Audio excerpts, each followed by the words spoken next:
Hello readers, and welcome to Chapter 3, Los Higos, also known as Figs. Today I'm going to read to you Chapter 3, and along the way we are going to have 5 different pit stops, okay? So I'm going to read and then I will come to a few different stopping points, and I call these pit stops, okay? So you have 5 pit stops, and at these pit stops what you're going to do is you're going to go to Google Classroom and you're going to answer the question for that pit stop. So for instance, here in a few minutes you'll have pit stop 1. At pit stop 1, I will tell you to stop. You need to go to Google Classroom, find the question that says pit stop 1, and answer that question in the comment section. Okay?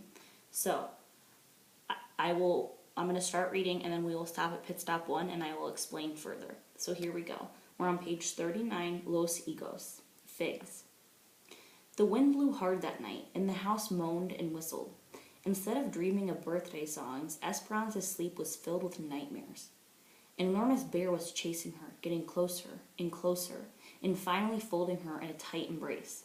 Its fur caught in her mouth, making it hard to breathe. Someone tried to pull the bear away, but couldn't. The bear squeezed harder until it was smothering Esperanza. Then, when she thought she would suffocate, the bear grabbed her by the shoulders and shook her until her head wagged back and forth. Her eyes opened, then closed again. She realized she was dreaming, and for an instant she felt relieved. But the shaking began again, harder this time. Someone was calling her, "Esperanza!" She opened her eyes. "Esperanza, wake up!" screamed Mama. "The house is on fire!" Alright, ladies and gentlemen, so this is pit stop 1. And for pit stop 1, you're answering the question, how do you think the fire started? Okay, so you're going to answer this question in the comment section under pit stop 1 on Google Classroom. And I need you, this is so important, I need you to remember to use your race format to answer this question. Okay, so our race format, remember, stands for restate, answer, cite, and explain. So for this one, I'll help you out. It says, how do you think the fire started? So in order to restate that, you will say something like, the fire started by, or I think the fire started because, or I think blank caused the fire to start. Okay, that's just the beginning of your sentence. You then need to answer the question. So if you have a sentence starter of, I think the fire started by blank, that could be a person, a place, a thing. Was it an accident who started the fire? Or that started the fire? Was it a person who started the fire? Was it a thing that started the fire? Answer the question. They want to know, how did the fire start? Okay? While you're answering your question, you need to make sure you're citing your evidence.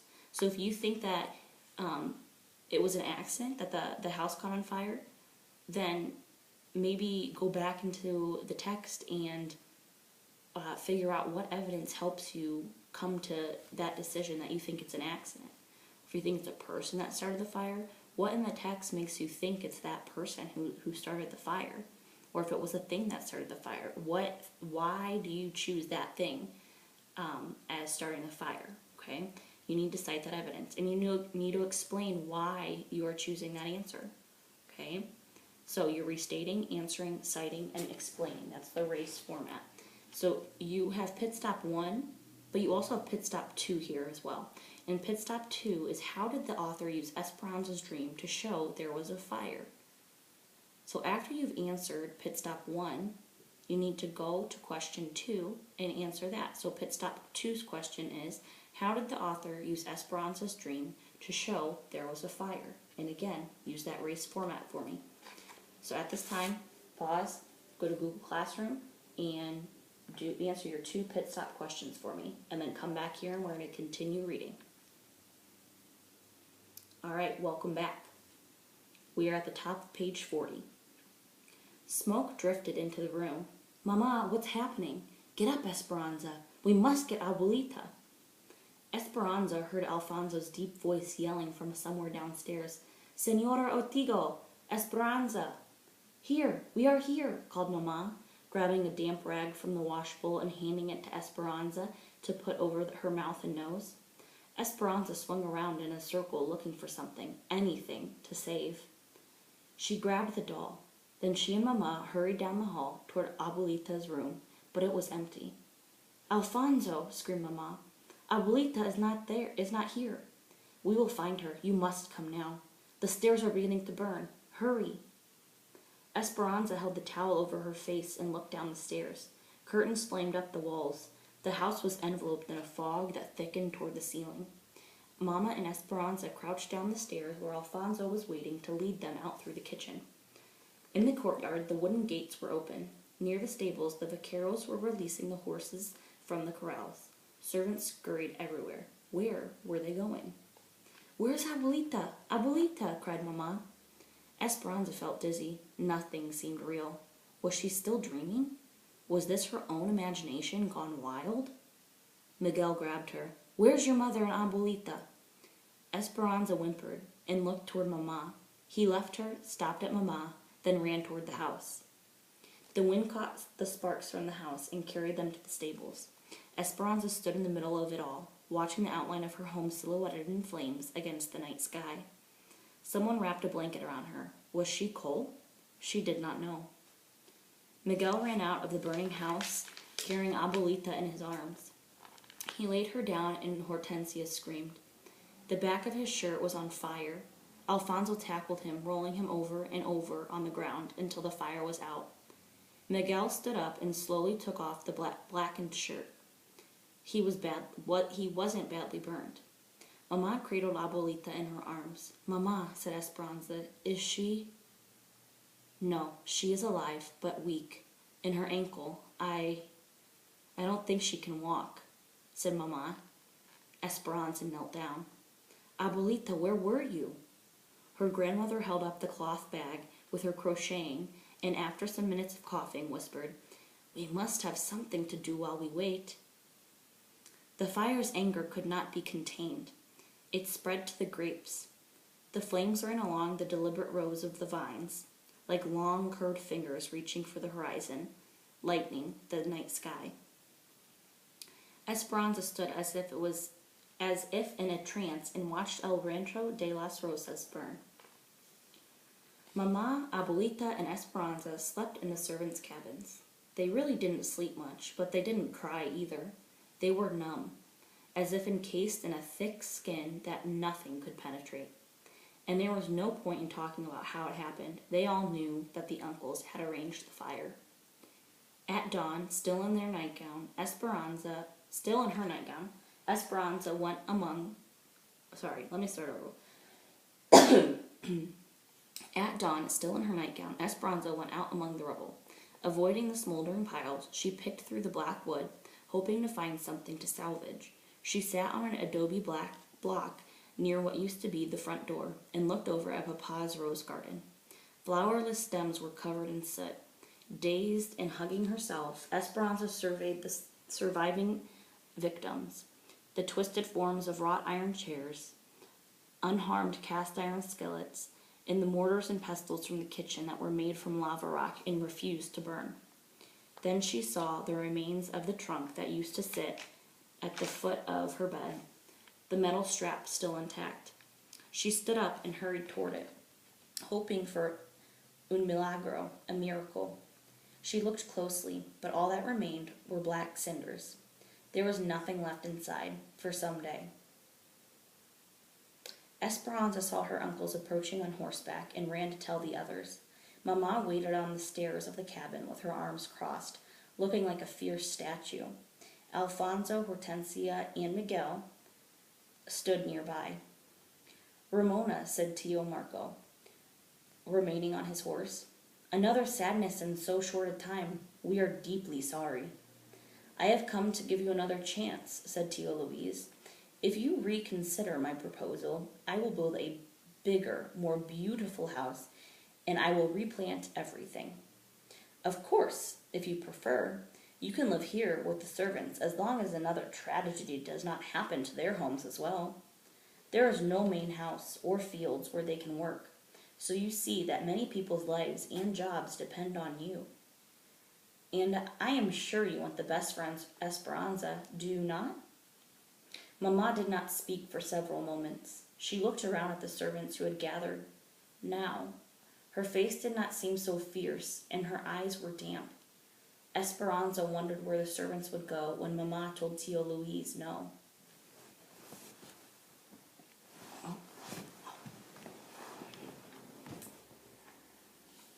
Mamma looked at Esperanza with eyes that said, "Forgive me." Then she dropped her head and stared at the ground. "I will consider your proposal," said Mamma. Tio Luis smiled. "I am delighted. I have no doubt that you will make the right decision. I will be back in a few days for your answer." This is your pit stop number 3. Your question for pit stop number 3 is, why did Mamma say that she would think about Tio Luis's proposal? So please pause this video, go to Google Classroom, and answer pit stop question number 3.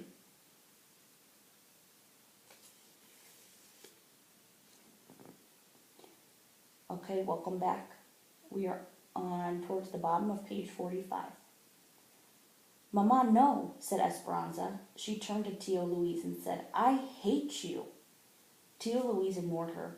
"And Ramona, if Esperanza is to be my daughter, she must have better manners. In fact, today I will look into boarding schools where they can teach her to act like a lady." Then he turned his horse, dug his spurs into the animal, and rode away. Esperanza began to weep. She grabbed Mamma's arm and said, "Why? Why did you tell him that?" But Mamma was not listening to her. She was looking up as if consulting the angels. Finally, she said, "Alfonso, Hortensia, we must talk with Abuelita. Esperanza and Miguel, come inside. You are old enough to hear the discussions." "But Mamma." Mamma took Esperanza by the shoulders and faced her. "Mija, my daughter, do not worry. I know what I am doing." They all crowded into Hortensia and Alfonso's tiny bedroom where Abuelita was resting, her swollen ankle propped on pillows. Esperanza sat on Abuelita's bed while Mamma and the others stood. "Alfonso, what are my options?" said Mamma. "If you don't intend to marry him, Senora, you cannot stay here. He would burn down the servants' quarters next. There will be no income because there are no grapes. You would have to depend on the charity of others, and they would be afraid to help you. You could move to some other part of Mexico, but in poverty. Luis's influence is far-reaching." The room was quiet. Mamma looked out the window and tapped her fingers on the wooden sill. Hortensia went to Mamma's side and touched her arm. "You should know that we have decided to go to the United States. Alfonso's brother has been writing to us about the big farm in California, where he works now. He can arrange jobs in a cabin for us too. We are sending a letter tomorrow." Mamma turned and looked at Abuelita. With no word spoken, Abuelita nodded. "What if Esperanza and I went with you to the United States?" said Mamma. "Mamma, we cannot leave Abuelita." Abuelita put her hand on Esperanza's. "I would come later, when I am stronger." "But my friends and my school, we can't just leave. And Papa, what would he think?" "What should we do, Esperanza? Do you think Papa would want me to marry Tio Luis and let him send you to a school in another city?" Esperanza felt confused. Her uncle said he would replace everything as it was, but she could not imagine Mamma being married to anyone but Papa. She looked at Mamma's face and saw sadness, worry, and pain. Mamma would do anything for her. But if Mamma married Tio Luis, she knew that everything would not really be as it was. Tio Luis would send her away, and she and Mamma wouldn't even be together. "No," she whispered. "You are sure that you want to go with us?" said Hortensia. "I am sure," said Mamma, her voice stronger. "But crossing the border is more difficult these days. You have your papers, but ours were lost in the fire, and they forbid anyone to enter without a visa." "I will arrange it," said Abuelita. "My sister's in the convent. They can discreetly get you duplicates." "No one could know about this, Senora," said Alfonso. "We would all have to keep it a secret if you come. This will be a great insult to Luis. If he finds out, he will prevent you from leaving the territory. A tiny smile appeared on Mama's tired face. Yes, it would be a great insult to him, wouldn't it? In California, there is only field work, said Miguel. I am stronger than you think, said Mama. We will help each other. Hortensia put her arm around Mama. Abuelita squeezed Esperanza's hands. Do not be afraid to start over. When I was your age, I left Spain with my mother, father, and sisters. A Mexican official had offered my father a job here in Mexico, so we came. We had to take several ships, and the journey lasted months. When we arrived, nothing was as promised. There were many hard times, but life was also exciting. And we had each other. Esperanza, do you remember the story of the phoenix, the lovely young bird that is reborn from its own ashes? Esperanza nodded. Abuelita had read it to her many times from a book of myths. We are like the phoenix, said Abuelita, rising again with a new life ahead of us. When she realized she was crying, Esperanza wiped her eyes with her shawl. Yes, she thought. They could have a home in California, a beautiful home. Alfonso and Hortensia and Miguel could take care of them, and they'd be rid of the uncles. And Abuelita would join them as soon as she was well. Still sniffling and caught up in their affection and strength, Esperanza said, And I could work too. They all looked at her. And for the first time since Papa died, everyone laughed. All right, ladies and gentlemen, this is pit stop number 4. Your question for pit stop number 4 is, why did everyone laugh when Esperanza said that she could work too? At this time, please go to Google Classroom, find pit stop question number 4, and answer it within the comments. Remember, please use race format, restate, answer, cite, explain. All right, welcome back, ladies and gentlemen. We are at the bottom of page 50 under little squiggly. So here we go. The next day, Abuelita's sisters came for her in a wagon. The nuns, dressed in their black and white habits, gently lifted Abuelita into the back. They pulled a blanket under her chin, and Esperanza went to her and held her hand. She remembered the night that Alfonso and Miguel brought Papa home in the wagon. How long ago was that? She knew that it had only been a few weeks, but it seemed like many lifetimes ago. Esperanza tenderly hugged and kissed Abuelita. Minita, we won't be able to communicate. The mail is unpredictable, and I'm sure your uncles will be watching my correspondence. But I will come. Of that you can be certain. While you are waiting, finish this for me.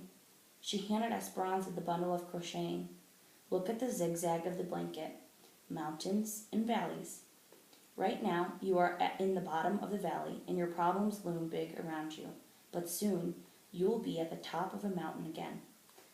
After you've lived many mountains and valleys, we will be together. Through her tears, Esperanza said, Please get well. Please come to us. I promise. And you promised to take care of Mama for me. Next, it was Mama's turn. Esperanza could not watch. She buried her head in Hortensia's shoulder until she heard the wagon pulling away. Then she went to Mama and put her arms around her. They watched the wagon disappear down the path until it was a speck in the distance, until even the dust was gone.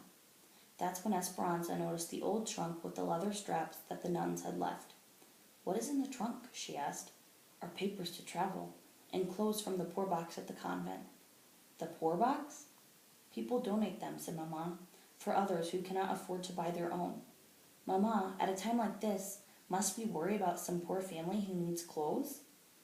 Esperanza, said Mama, we have little money, and Hortensia, Alfonso, and Miguel are no longer our servants. We are indebted to them for our finances and our future. And that trunk of clothes for the poor? Esperanza, it is for us. Senor Rodriguez was the only person they could trust. He came after dark for secret meetings, always carrying a basket of figs for the grieving family to disguise his real reason for visiting. Esperanza fell asleep each night on a blanket on the floor. listening to the adults' hushed voices and mysterious plans, and smelling the plentiful piles of white figs that she knew would never be eaten. At the end of the week, Esperanza was sitting on the small step to Hortensia and Alfonso's cabin when Tio Luis rode up. He remained on his horse and sent Alfonso to bring Mamma. In a few moments, Mamma walked toward them, drying her hands on her apron. She held her head high and looked beautiful, even dressed in the old clothes from the poor box. Luis, I have considered your proposal, and in the interest of the servants and Esperanza, I will marry you in due time. But you must begin replanting and rebuilding immediately, as the servants need their jobs. Esperanza was quiet and stared at the dirt, hiding the smirk on her face. Tio Luis could not contain his grin. He sat up straighter. I knew you would come to your senses, Ramona. I will announce the engagement at once. All right, ladies and gentlemen, this is your fifth and final pit stop.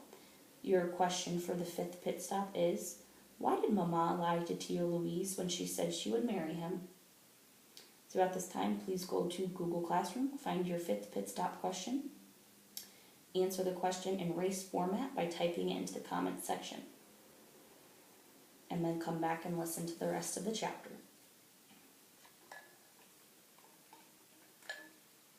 All right, welcome back.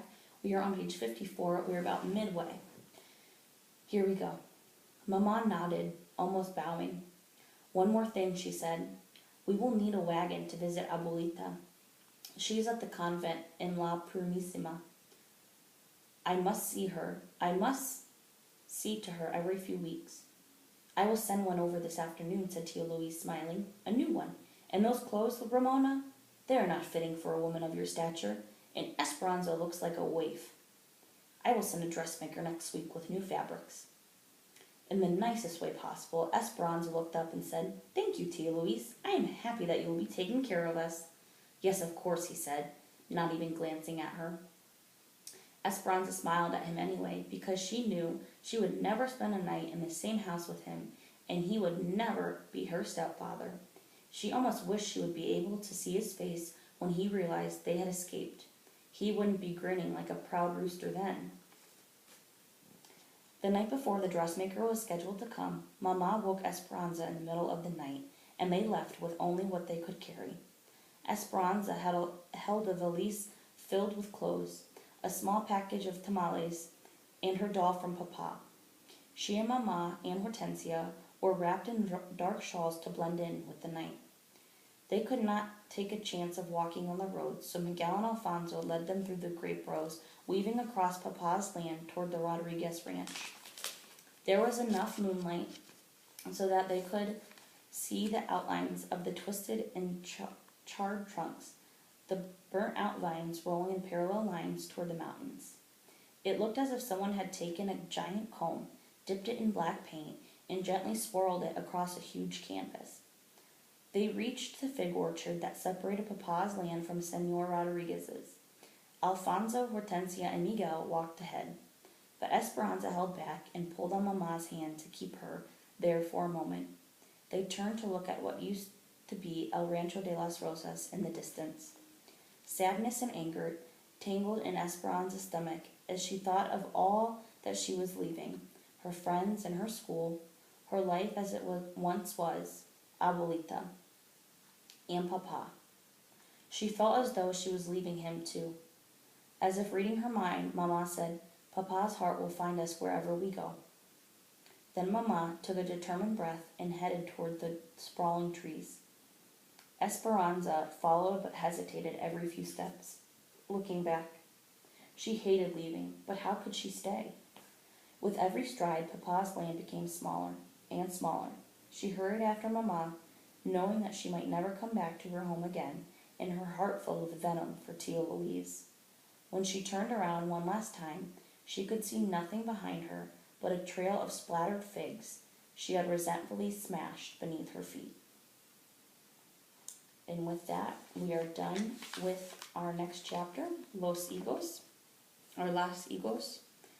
So, if you would please go back to Google Classroom, and I would like you to make 2 comments on one of your other classmates' comments to the pit stop questions. So for example, if I made a comment using my race format to answer pit stop question 1, and I noticed someone also commented on that question under me, then if you could please comment on that person's their answer. So if you think it's a good answer, if you agree with them, if you disagree, okay, I want you to comment on 2 people's. That's all I need from you, okay?